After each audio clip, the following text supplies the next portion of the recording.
Bom, a Vulgata Latina eu já falei, Reforma Protestante, e finalmente, então, por isso nós continuamos com o nosso cânon de 66 livros. Alguma pergunta sobre isso? Só levantar a mão. E aí o microfone chega até você. Microfone aqui para o nosso aluno, o reverendo Cláudio. E depois ali para o meu professor, Marcos Vasconcelos. Lá vem bomba. Vamos lá. Senhor, ajudai-me. Reverendo. Não, já porque você por 2 ou 3 vezes citou o Antigo Testamento como 36 ou 37. Misturei? 39 e 27, dando 66. Obrigado. É que eu sou muito ruim de número. Obrigado. Uma coisa que eu acho interessante, talvez você explicar mais detalhadamente, é lembrar que os escritos desse período de construção do cânon, ou dos livros que eram aceitos pela igreja no geral, eram manuscritos, né? Cópias que foram se multiplicando e se espalhando pelas igrejas. Fala um pouquinho sobre isso. É importante, isso aqui é importante lembrar. Você hoje abre sua Bíblia e você vê ela dividida em capítulos, que tem versículos, separados por parágrafos, subtítulos em negrito e tudo mais. Eu podia ter trazido aqui para projetar para vocês como era escrita a Bíblia no período mencionado aí, como eram os escritos do Novo Testamento. O grego naquela época era escrito tudo junto, as palavras não eram separadas, não tinha acento, não tinha parágrafo, não tinha ponto e vírgula, não tinha ponto, não tinha capítulo de versículo e não tinha número de versículo também. Tá? Então era tudo junto. Então esse tipo de escrita era chamado de manuscritos e é deles que a gente tem a maioria dos 5.000 manuscritos.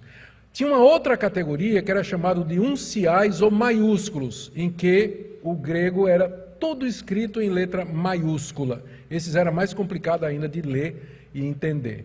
Mas graças aos peritos, né, estudiosos, que ao fazerem a tradução, eles imaginavam aonde teria um ponto, aonde teria uma vírgula, um parágrafo e coisas dessa natureza. Aí, veja só, entrar um pouquinho em manuscritologia.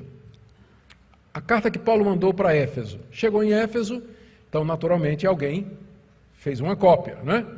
E depois alguém fez uma cópia da cópia. E aí, então, o outro fez uma cópia da cópia da cópia do original.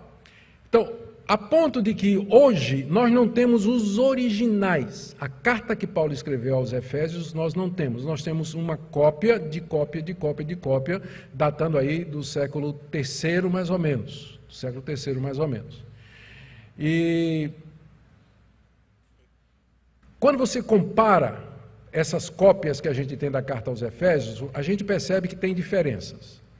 Mas as diferenças, elas são mínimas, do tipo assim, em vez de dizer, um manuscrito diz Cristo Jesus, outro diz Jesus Cristo. Omissões do tipo assim, Jesus Cristo, nosso Senhor foi omitido. Então esses erros de cópia a gente atribui, primeiro, erro de audição, porque às vezes as cópias eram feitas nos mosteiros da seguinte maneira, um padre lia e 30 padres copiavam. Então, erro de audição, o cara escutou Genésio, mas era Jesus. E aí ele botou Genésio, né, mas só que era Jesus. Aí a cópia dele vai ser diferente da cópia que foi lida lá. Outros erros são simples, erros de duplicação. A mesma linha escrita 2 vezes. Muitos do copista não falavam grego, então eles iam copiando, e você sabe como é, né? E depois copia a mesma linha de novo. Ou então pula uma linha inteira. Omite uma palavra, troca o significado de uma palavra. Então esses erros, eles são muito comuns. E tem muitos desses erros. Quanto é que eles afetam a nossa compreensão e o conteúdo da Bíblia, do Novo Testamento? Nada. Para chocar um pouquinho, não querendo chocar, tem três dúvidas somente que permanecem até hoje e que teriam algum significado maior.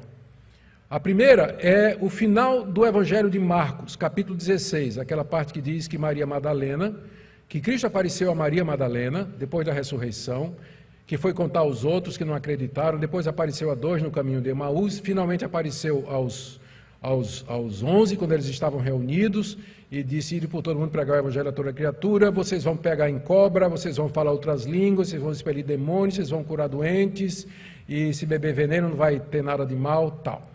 Essa parte aí está faltando nos 5 manuscritos mais antigos que a gente tem do Evangelho de Marcos. Mas ele acontece em todos os outros mais recentes.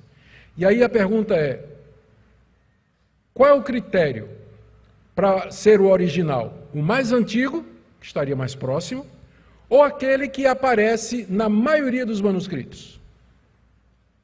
Não é a resposta fácil, é? Sabe por quê? Se você disser, não, o mais antigo.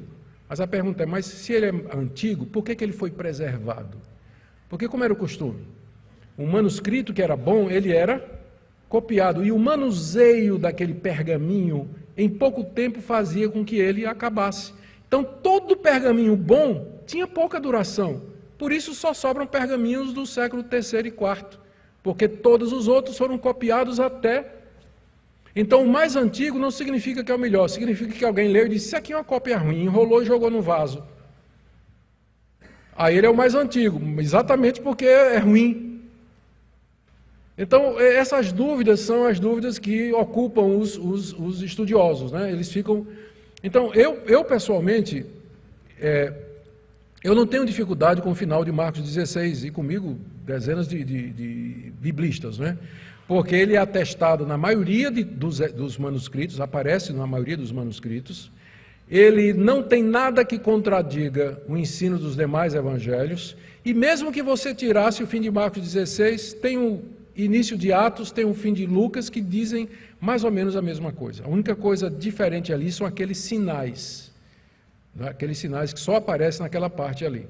Mas no livro de Atos, Paulo pega numa serpente. No livro de Atos você tem relato de cura de doente, gente falando em língua, então realmente a ausência daquela passagem não vai prejudicar a mensagem do Evangelho. A segunda passagem mais complicada é a história da mulher adúltera. Lembra aquela história que está lá em João? Você vai ver, inclusive aí na sua Bíblia, que ela aparece em colchetes. Se você dá uma olhadinha no texto da sua Bíblia, aparece em colchetes. Pela mesma razão do final do Evangelho de Marcos. Muitos manuscritos antigos não têm a história da mulher apanhada em adultério. Que Jesus disse: "Vai e não peques mais". Né?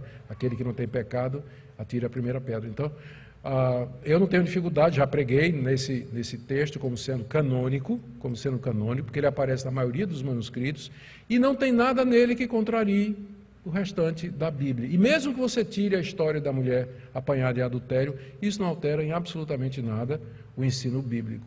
E a terceira parte, que é mais complicada, aparece na primeira carta de João, capítulo 5, onde alguns manuscritos, boa parte dos manuscritos não traz o que se chama o colon ioneus, ou seja, a passagem joanina, que diz assim: "São 3 o que dão testemunho no céu, o Pai, a Palavra e o Espírito". Esse é o texto mais forte da Bíblia sobre a Trindade. 3 que estão no céu e que dão testemunho: Pai, Filho, Pai, a Palavra e o Espírito. Só que isso aparece em alguns manuscritos bem antigos, datando da época da Reforma. E Erasmo de Roterdã, um biblista católico, inclusive ele tirou também, e se não me engano, Lutero preservou essa passagem. Vai fazer diferença na doutrina da Trindade se a gente tirar essa passagem? Não vai fazer diferença nenhuma, porque a doutrina da Trindade é baseada em muitas outras passagens que falam que há um Deus e há 3 pessoas na Bíblia que são chamadas de Deus: o Pai, o Filho e o Espírito Santo. Então, tirando essas 3 partes, nós temos certeza de toda a Bíblia através dessa ciência chamada manuscritologia, ou baixa crítica, né, que trabalha com manuscritos para recompor o original. Era isso, pastor. Tá bem.